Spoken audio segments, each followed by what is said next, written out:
Hey everybody, this is the Trout, aka Rick Troutman. Welcome to the Trout Show podcast. You know what I do? I interview musicians that are located all over this wonderful planet of ours that are very talented. Some of them you'll know, and some of them you may not know, but one thing I will tell you, you'll know about their life in the music industry. So sit back, grab a cup of coffee or your favorite adult beverage, and listen to our next episode coming up right now.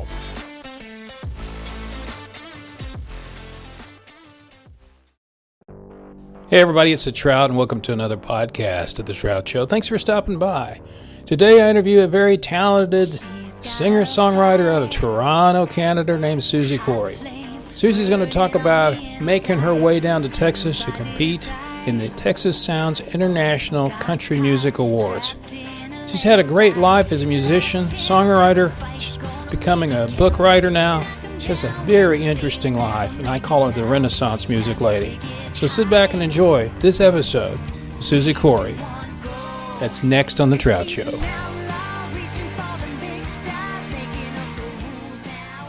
Tell me about how they found you. I know he just goes out and looks for people. Yeah. So tell me how that all came about. I think I manifested it. No, I'm serious. You know, I believe in the power of manifestation, all that. I'm not going to get too spiritual on you, but I do believe in that. As you know, my other stories of how things happened, right? I kind of see things when they happen. So I had my sights set on the US and particularly Texas. And, you know, not to say anything negative about Tennessee, but I've been to Nashville a few times and I found that wasn't quite what I'm doing, what's happening there. And of course, there's different kind of artists, you know, in Nashville itself, and in Tennessee. But the style in Texas, I find it's just so much. Well, first of all, Texas is so much bigger, and the kinds of country that's accepted is a wide range, right? Yep. So I always thought maybe Texas is my place, without really having any reason why, except that I kind of have this feeling about it.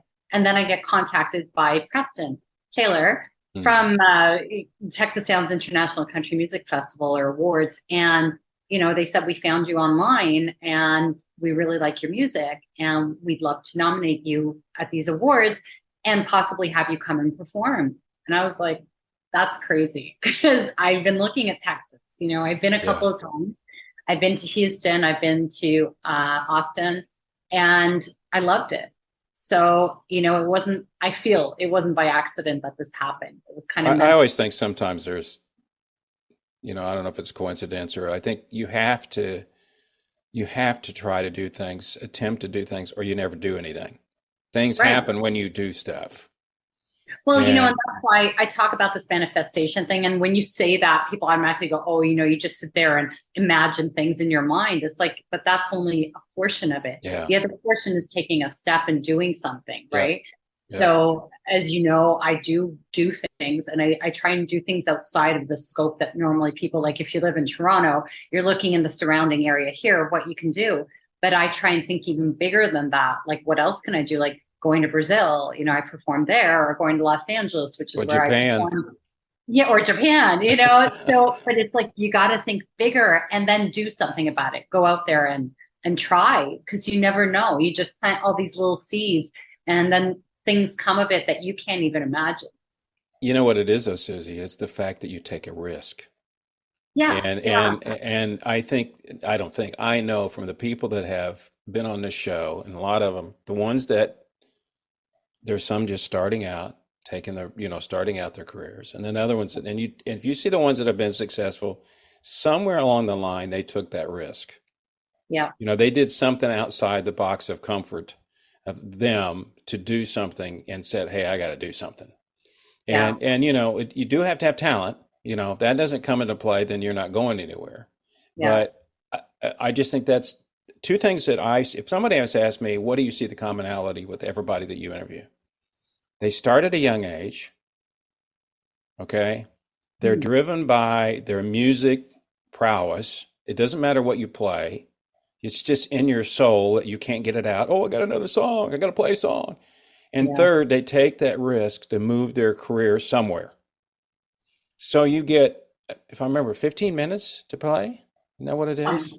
20? Yeah, 20 minutes. Yeah. And tell me, so how do you prepare for that? Because Does he? And I don't remember him telling me this. You have to bring your own band members, or what is that? How do you do that? Do you play some? I guess you can play tracks. Yeah, I don't know if you want to do tracks, but maybe he's giving that option. I can't recall. Yeah, I don't myself. know. I don't know. But of course, you can bring your own band. So if you are a band, of course, you're going to do that, right? Yeah. But I'm a solo artist. I would have to pay everybody and pay their way there. Yeah. So that gets a little costly. Yes. Lucky for us, he's also providing a house band. That's right. So months ago, I sent through my music. They'll learn that music. We might have a quick rehearsal. I'm not sure, but yeah, you do. You did tell me you do have. Yeah. So, but they're seasoned musicians. I did the same thing when the Love Revolution Festival, the country music festival that I created. I did it down in Tennessee, in Columbia, Tennessee. And that's what I had to do. I hired a house band, sent them the music. All the artists, I had them send me their music. Anybody who wanted to use the house band, sent it to the band. And it's incredible how they learn it. And we actually didn't have a rehearsal because the band couldn't get together. We just the day we just performed the songs. We did 1, 2, 3, go. Yeah, but they're so they work on charts and things like that. Yeah. Here, I don't really use charts with musicians. I just send them music. They do it by ear, which is fine.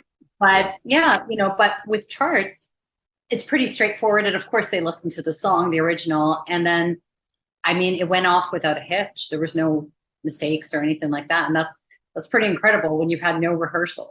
So how many tunes are you going to do or try to do? I said, yeah, about 5 songs, maybe. Oh, wow, 4. you're going to plow through them, aren't you? Yeah, maybe like I said, 4 songs just to give, because I'm okay with either. It's not really about how many songs you're doing.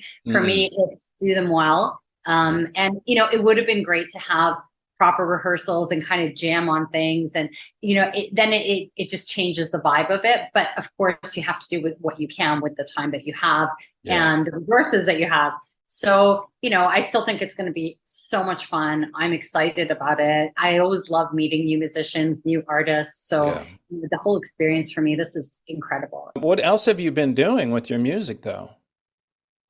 I write a lot. It's been kind of a quiet period for me because I think, there's times you're go, very active on social media, pushing something out. And then there's times you have to kind of stop, reevaluate, figure out what's next. And you can only do that if it's quiet. You have to create a quiet space. I'm excited because, I have things going on still. So I'm performing next week at a music expo here. Plus, in October, this big thing with the Texas Sounds International Country Music Festival, or awards, sorry, I keep saying festival. Yeah, and it's easier to say, yeah. Right. Yeah. And in December, I'm going to LA for a music conference, but it's more to do with sync, which is something else.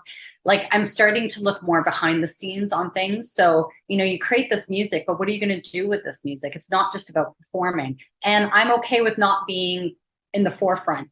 I love performing, but it's not like I only have my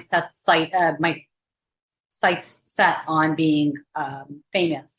I love being behind the scenes, putting music for film and TV. And that's really been another focus of mine, or songwriting for other people, and just being known even as a respected songwriter, whether I'm performing those songs or whether I'm giving them to other people to perform. So that's kind of where I'm finding I kind of like that more. You're talking about the band, the younger girls that you'd spoken to that are touring, and you said, is this your dream? And they said, yeah. I don't know if that's my dream. I don't really want to be on the road going from, city to city and not even seeing anything. I would love to tour at some point, but it would be, I heard Miley Cyrus talking about it, and I thought that was very interesting. She said, if you notice, she hasn't had a tour in years. No. And she said, it's not my thing. I don't feel comfortable, and it's certainly not normal to be in front of, 50,000 people and you're one person on that stage. To her, it just doesn't feel good. She would rather do the thing that it's more, you have a connectivity with people, maybe smaller venues, picking and choosing a few shows to be a part of. She doesn't mind doing festivals, but she doesn't want to be that person lugging around on the road. And I know she'd probably have great accommodations and great travel, but still doesn't want to be that person. And I'm like, I totally get that. Because I wouldn't want to be that person either. I'd love to do select shows, which is what I do now. I pick and choose a few things to do because I certainly want to continue performing. I love that. But, being on a stringent tour that requires you to be every single day in a different city and doing 200 shows a year, certainly not my dream. But I think your personality, though, is you're more of a managerial position, because, well, I mean, look, you have to have people. It's like a producer when you go in the studio. Yeah. They're not, why do people hire producers? Because they want somebody to tell them what to do. No, it's not that. It's just they see different things than the performer does. And what you just got through saying, I understand that. Because being an executive in a business and, managing and all that stuff, but everything has its downfall. There's things about it you don't like. But I can see you doing that, because I tell people all the time, you don't have to be famous. The checks are still checks. Get paid. Well, and what I've realized in the few years that I've been doing this is that's the smart thing to do, because it buys you your freedom. You know what I mean? That you get to choose what and when and with who you want to work. So if you've got those checks coming in from passive income that you're not physically having to go out and grind every night, then you've got the time, the space to do even more and create even more and help other people. And the focus goes from being just on you. See, that's the one thing I found, that if you're pushing yourself as an artist, you're pushing your own agenda, and that's okay. But when that becomes your whole focus, it's very limited in the amount of joy it brings you. If you're helping other people, so that's why when I did the festival, that was probably the best thing I've ever done in my life. And the happiness that it brought me was more than I could ever explain, because I understand that completely. Yeah. And I think that's how people have to kind of shift how they look at this industry, is if you make it just about you, you're going to limit the amount of true joy and happiness that comes from it. This year was the first year I didn't do this festival. I've done it for 3 years. And this year I had other things I wanted to focus on. It was a very difficult decision, but in the same way, it was easy because I really asked myself, do I want to be here and there and everywhere and spread myself thin? And I don't. I'd rather. It's a lot of work putting those things on. I know. Yeah. And I mean, it's so worth it for so many reasons, but you have to figure out, well, what's my priority right now? And I've got to focus. And if it means I have to hold off on that, I'm okay with that. But what I've done instead is support and sponsor other festivals of my friends. Another artist, Nicole Ray, she does Harmonia Fest, and it's an all-female country music festival. She's incredible. And the artists that she brings every year, I was part of it the first year. And so she did it. This is her 4th year going. And so I was a sponsor of her festival. And then there's Gussapalooza happening in a couple of weeks. Amazing 3-day fest. I know. I love it. I was a part of it last year. Now, what is that? What kind of festival is that? Well, what's cool about it is independent artists, 3-day festival. You can camp there, all these booths. It's very hippie-like, but there's every genre of music, every genre you can imagine, from soul to hip hop to country to rock, and I thought that's so great because it doesn't limit anything. Yeah. And you can go to this festival and see all these incredible artists that you've never seen before and discover new people. And, I believe in that, and I will support anybody who does that. So I thought, instead of, I didn't do my festival and the money I would have put into that, let me put into these other festivals. And now I feel like this is incredible because I'm a part of supporting something amazing that's happening. And I'm still a part of this, support system that perpetuates things like these incredible festivals that are happening. Well, at the end of the day, what's your goal now? I mean, you've got a little bit of irons in all sorts of fires, so to speak, but what's the one thing you get up in the morning and go, oh, this is what I want to do? I mean, so, when I told you that this is kind of my quiet time where I step back for a moment and to kind of analyze life and what is it that I want to do, I started writing a book, and that has always been in my mind. It keeps coming to me that write something, talk about your stories. And it's not about the stories like to be, just name dropping stars and famous people. It's explaining what happened when I started to realize what was possible in life and when I started to change things around for myself. And, I only started doing this in my 40s. So, to start in your 40s is, first of all, unheard of. But then to have the things that happened to me happen, I want to be able to inspire others to do the same, because I talk to a lot of people, and whether they're married with children and they think not life is over, but that whatever they dreamed of, is kind of a lost memory. And, it's nice to think about, but we'll never do it. You can do it, and I think for me, that's my primary goal. And whatever that vehicle is, whether it's through music and performing and writing songs about that are inspiring. A lot of my songs intentionally are to inspire people, and they're uplifting. I don't want to write music that is a downer. And also speaking, I do motivational talks, and the motivational talks are about that. It's my life story. So I'm not preaching to people. I'm just sharing my own story, and hopefully people get inspired by that.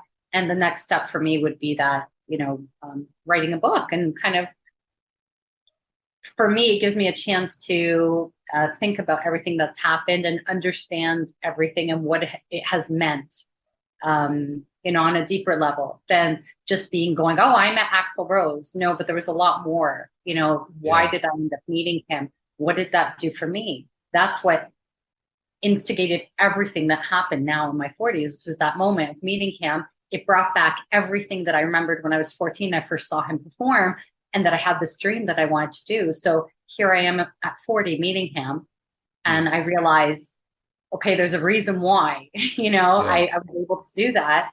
Let me do this, follow this path, or at least try to, of what I had thought about when I was a kid. There's something there.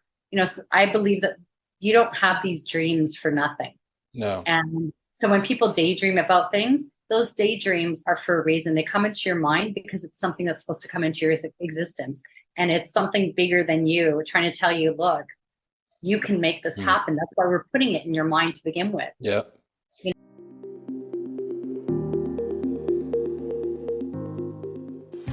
Are you confused about what's going on in the financial situation in America right now? What you need is an expert, someone that can help you reach your financial possibilities. And that's David Smith with Everett Jones at 469-372-1587. David has years of experience of helping people just like you, because his number one concern is you. That's David Smith with Everett Jones, 469-372-1587. Reach out to him today.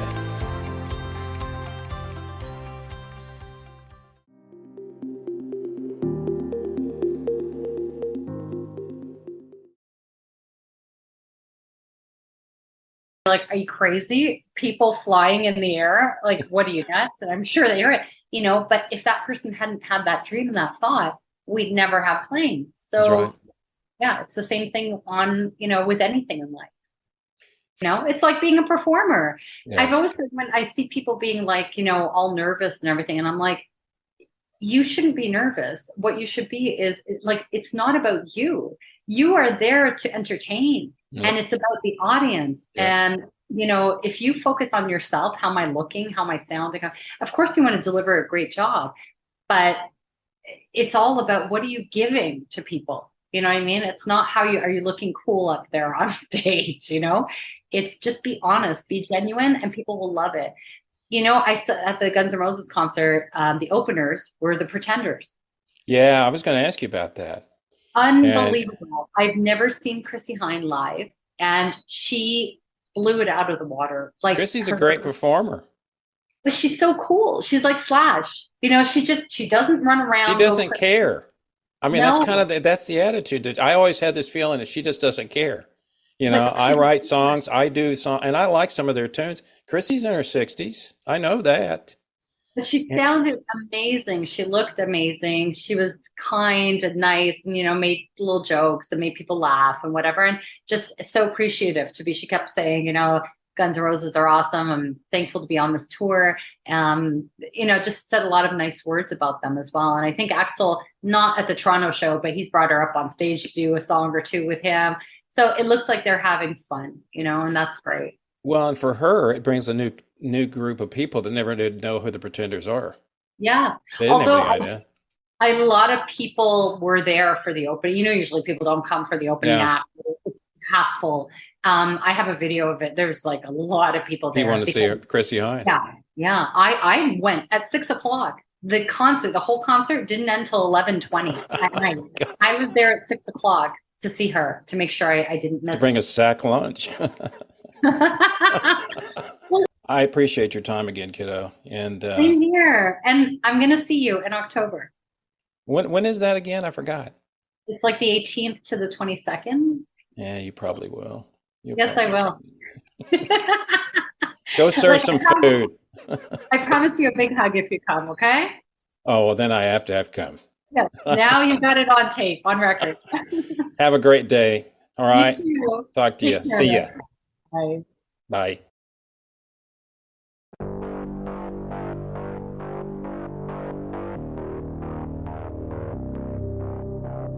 She's got a fire, hot flame burning on the inside, fueled by desire.